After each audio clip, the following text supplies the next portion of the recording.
Some groups believe that Peter was somehow the head of the church, but we see there's no indication of that in Scripture. Here we see that the apostles decided to send two people, and they sent Peter and John. That's not Peter deciding to send someone.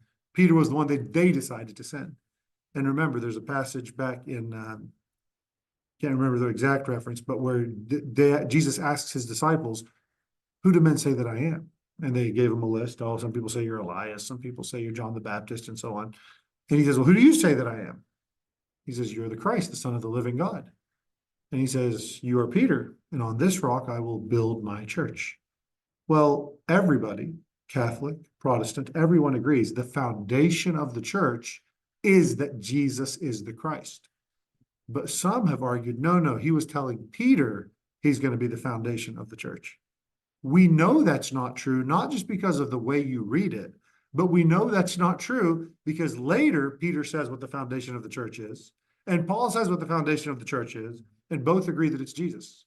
And not only that, later in the same book, the disciples are arguing who's going to be the leader. Did Jesus say, guys, I already told you it's going to be Peter? That's not what he said, right? Obviously, they didn't take the impression that Peter was going to be the leader. They went and he said, no, the greatest of you will be the least. That's how the Gentiles do it. We don't do it that way. If you want to be greatest in the kingdom of heaven, you be the least, you serve, right?